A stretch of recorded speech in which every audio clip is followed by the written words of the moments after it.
you've had that pillow a year. Next you'll be worrying about the ticking of the clock. No, I'm a feather man. I'm not used to sponge rubber. Every time I put my head down, it bounces back up again.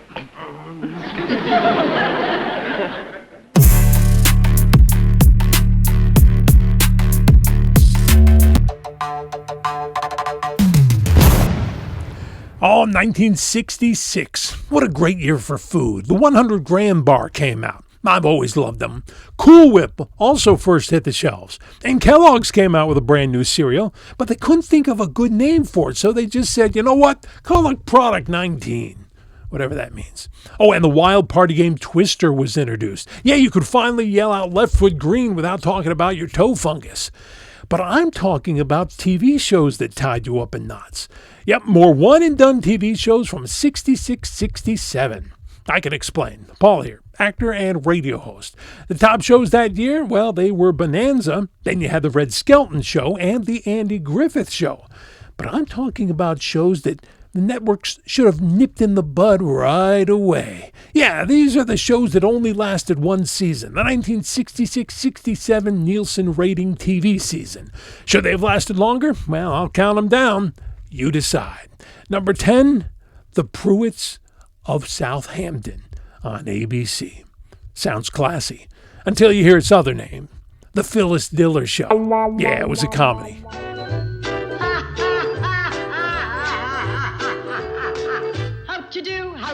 How'd you do, my dear? What a lovely surprise. Nice to see you here. All the bills have been long overdue, my dear. File them under IOU. How'd you do? Well, hello, it's you. Love my dress, love my jewels. Are they Marley-Boo? They belong to the Internal Revenue, and they've got us eating stew. The Pruitts of Southampton live like the richest folk. But what the folk don't know is that the Pruitts are flat broke. How'd you do, my dear? We are out of champagne and I'm stuck, my dear. Ask the butler to lend you a buck, my dear. How'd you do?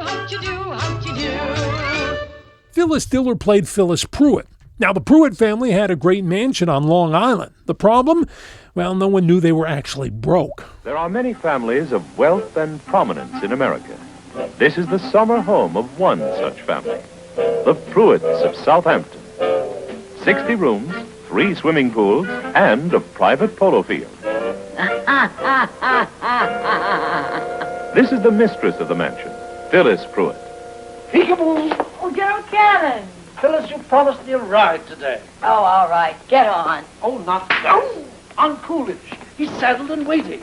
Phyllis, please don't be flip. You know that Coolidge and I are mad about you. Well, my dear, why don't you take Coolidge out? You can toss for the saddle. Mrs. Pruitt. What is it, Sturgis? Please. There's a Mr. Baldwin in the library who insists on talking to you. Oh, that's that pushy man who's been calling me for months. I'll go in there and get rid of him. Mrs. Pruitt, it is my unfortunate duty to inform you that your family is broke. Broke? Phyllis spent each episode trying to raise money. In one episode, the show was trying to cash in on the Batman craze, so Phyllis got a part in a movie. Isn't this exciting? My mother, a star in her first picture. Be thankful that you're living in a country where even the rich are able to make a few dollars. Quiet on the set. Ready? Lights, camera, action. Send in the space bat.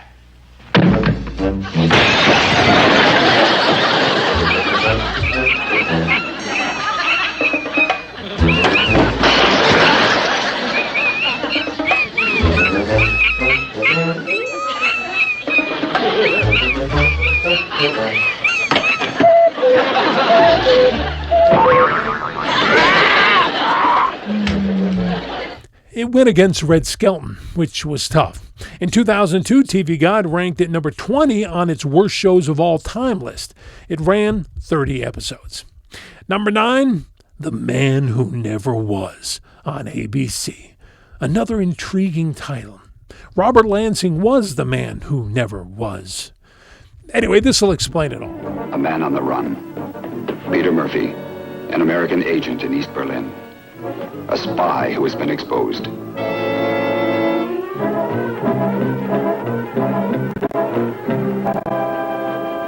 In a West Berlin bar, Peter Murphy sees the man with his face, his exact double, multimillionaire Mark Wainwright. The millionaire takes the bullet meant for the spy, and Peter Murphy steps into the shoes of the dead man. As Wainwright, you'd be invaluable to us. As Peter Murphy, you're finished. He soon faces a complication. A wife he doesn't know. Who are you? Where's Mark? He's dead.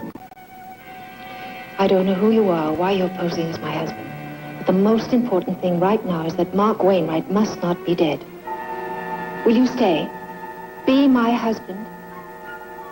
Thus, for Peter Murphy begins a bizarre new life, both public and private. A life of double jeopardy as the man who never was.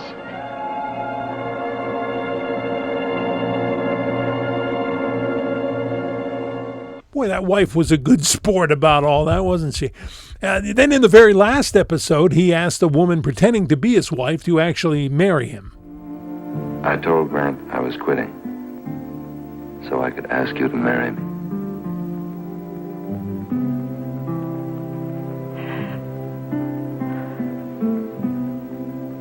Are you asking me to marry Mark Wainwright? Or Peter Murphy? No, Peter Murphy. Peter Murphy. But that would mean giving up everything. We'll go someplace, we'll start over. But what will you do?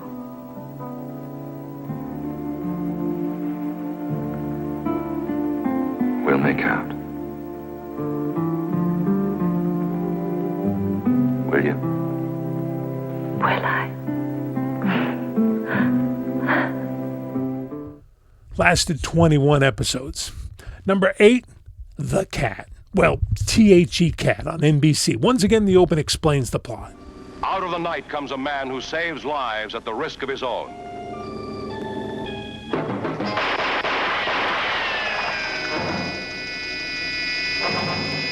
Once a circus performer. An aerialist who refused the net. Once a cat burglar. A master among jewel thieves. And now, a professional bodyguard. Primitive. Savage. In love with danger. The Cat.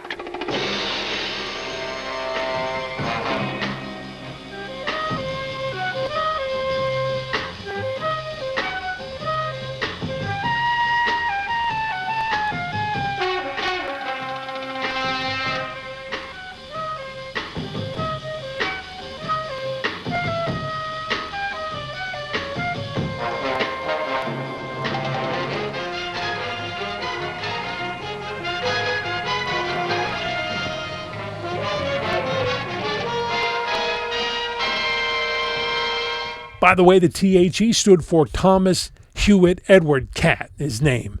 Different people hired him as their bodyguard. Hello, Father. Good afternoon.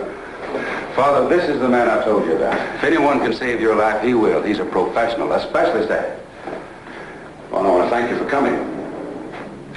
But after thinking it over, I've decided that I want only my fishermen about. Oh, Father, Mac. You're the stubbornest man I ever had to deal with. Father, that patch. Acid. Mac, your people outside, mine inside. Nobody can possibly break in here. Oh? The Cat was put out after 26 episodes. Number 7, It's About Time on CBS, a slapstick sci-fi comedy. Yeah, you heard right. It had a very catchy theme song. It's about time, it's about space, about two men in the strangest place. It's about time, it's about flight, traveling faster than the speed of light. Here is their tale of the brave crew. As through the barrier of time they flew, past the fighting Minutemen, past an armored knight, past a Roman warrior, to this ancient site. It's about change, big men too. About a time when the earth was new. When they see what is in sight, is it good luck or is it good night? It's about two astronauts. It's about their fate. It's about a woman and her prehistoric mate. And now it's about time. It's about time. Astronauts go back to prehistoric times and they meet a cave family. Nice couple. Very nice. Oh, my. That poor girl. Be careful there. You better watch it. It's custom of tribe. When boy go out with girl, always drag. Drag. Well, on the other side of the hill where I come from, we treat women nice and polite. Stop! Stop! Not drag! Tell Shad more. Lord want to hear more, too. Well, we give our women flowers and gifts and presents and... Not tell more. Drag. Not drag. Drag. Not drag. Drag. Not drag. New custom from Overhill. Sound good to Shad. Sound good to my lord, too. Women, be quiet. Old custom best. Jack Mulaney playing the astronaut there was a bit like Gilligan, didn't you think? More on that in a moment. Is custom. Where we come from, we have a very nice custom. We call it a birthday party for the little girls and boys. Birthday parties? Yes, ma'am. You see, we invite all their little friends to the house, and they have ice cream and cake and party. I was only trying to help Brer. Brer no need help. Father right. Brer no need help. Not afraid to be in jungle. Birthday parties sound like good idea. Tribal custom good. Party bad. Shag think birthday party good idea. No more talk. I was only trying to be friendly, and I didn't want to make an argument or anything like that, friends. No argument. Man say, woman do. It was a Sherwood Schwartz show, which is hard to say without spitting, and it had a lot of similarities to Gilligan's Island, but it ran only 26 episodes. Number 6, Mr. Terrific on CBS. Now, on this one, they wouldn't let me show any clips, and they wouldn't even let me show the opening. But I can tell you that Stephen Strimple starred in it. He played Stanley Beamish. I'll give you the plot in a moment. It also had Dick Gautier, Paul Smith, and John McGiver. This premiered and was canceled the exact same days as NBC's similar show, Captain Nice. I covered that show in my first 66-67 video. Anyway, in Mr. Terrific, a gas station attendant takes a government pill that lets him become an unlikely superhero. The pill's effects only seem to last about an hour. Hilarity ensued. But the show didn't. Ran 18 episodes. Hey, coming up, I have the first couple to share a bed on TV, and I've got footage. Burt Reynolds and yet another Dick Sargent sighting. But first, please like, subscribe for more classic TV that maybe wasn't so classic. Or maybe it was. Number 5, The Monroes on ABC.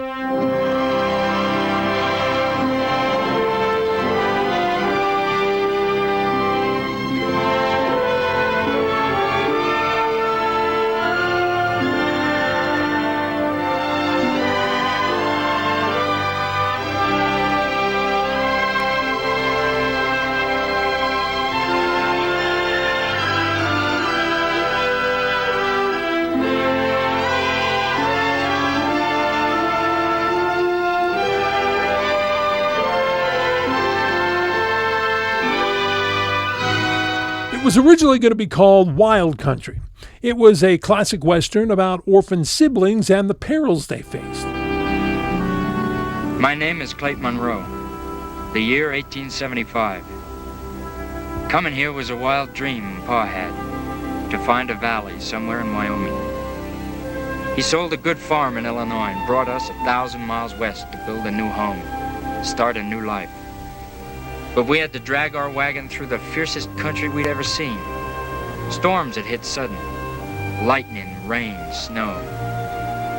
Finally, laying, waiting, was the last river we had to cross. They had the stranded, trapped in a mine episode once, but the Monroes did it with a bear trapped in there with them.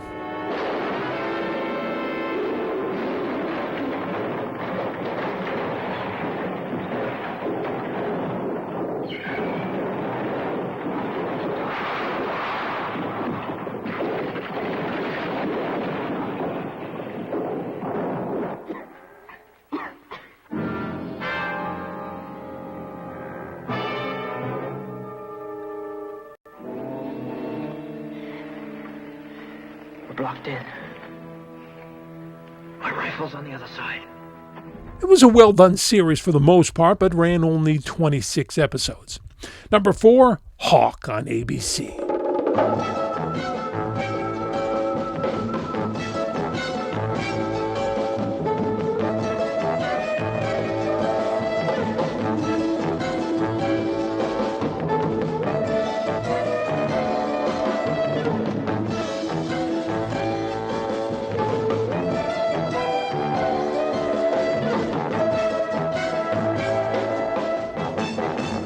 A 30-year-old Burt Reynolds starred as Native American John Hawk, who was a New York City DA detective. Johnny? Hey, Phil. Well, what have you got for me? Well, maybe something, maybe nothing. Okay. Well, I checked every one of the cab drivers, every one of the victims back to the beds they were born in. And? Well, they're all hardworking, honest men, and I can't find any link between any of them. How about the missing hack pictures? Checked with the post office. I checked with the lost and found. I haven't had any turn-ins. And the $2,000 in the pocket? Well, it establishes that there's no robbery motive. And establishes the fact that we have an uncommonly rich killer running around loose in the city. Or an uncommonly choosy one. What do you mean? Phil, every single one of those victims had a pre-teenage daughter. Hawk. What? All right. Well? It's a patrol car cruising up on 27th and 3rd. He found another cab driver. Dead. Wait, first he said there was no link, and then he said they all were linked because they had pretty teenage daughters. I don't know. Anyway, it ran only 17 episodes. Number 3, the Tammy Grimes Show on ABC.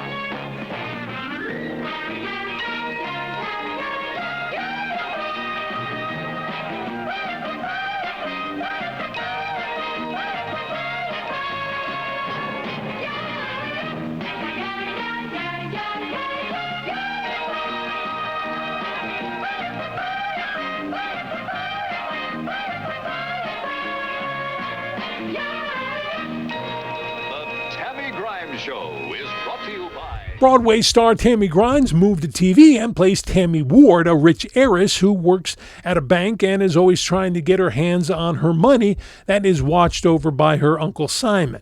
The irrepressible Tammy Grimes. This delightful Broadway star is set to conquer television with her own new comedy series. No matter what Uncle Simon and Jerry say, I'm really the only normal member of the family.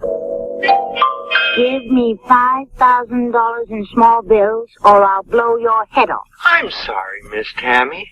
Your Uncle Simon would have my job if I gave you 25 cents without his okay. You know that. And if I were you, I'd put that thing away. You might hurt yourself. Oh, don't be such a silly. It's not even loaded.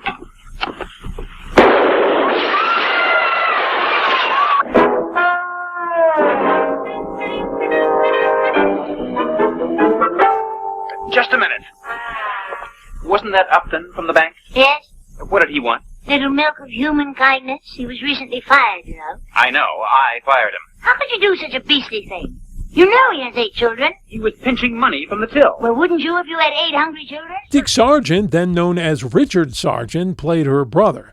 Yeah, it debuted up against the debut of NBC's Star Trek, interestingly enough. That didn't hurt it, though, much because Star Trek only came in 52nd place that year. The Tammy Grimes Show lasted only 6 episodes. Number 2, The Hero on NBC. Another hero and another comedy. This was a Western that wasn't a Western.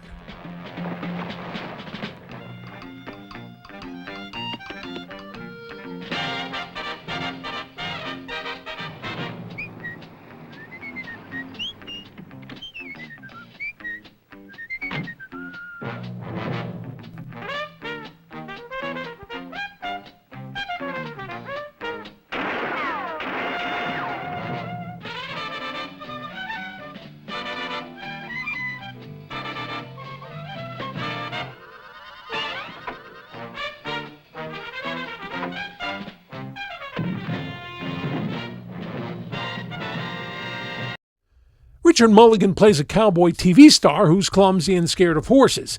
Mariette Hartley is his wife, and Harvey Korman is his director. If you were to give any thought to the line you just delivered, you know you can't say come in, Marshal, when you're already in the saloon. You have to pause. Yes, that's a good point. Do we understand each other now? You say come in, Marshal, and there's a pause.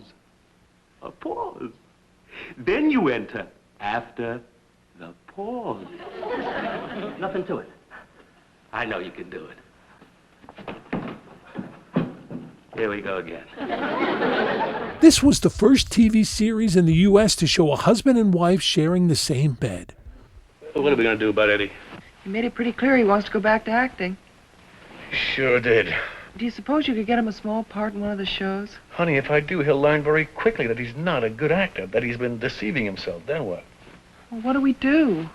Oh, I don't know, but we can't solve anything by worrying now, by going without sleep in the morning with fresh heads. We'll, think better. Come on, go to sleep. You going to sleep? Will you stop worrying? Yeah. Night, darling.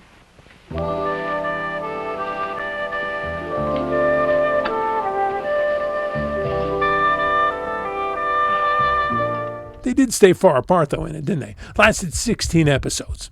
The show, that is. Okay, here we are. My number one-year flounder of 66-67. The Jean Arthur Show on CBS. Stop, look, and listen to us, 'cause we're happiness fun. Take a trip to the stars without fuss, on a merry-go-round. Merry-go-round. Life is a ball if you swing to its fabulous, glorious sound.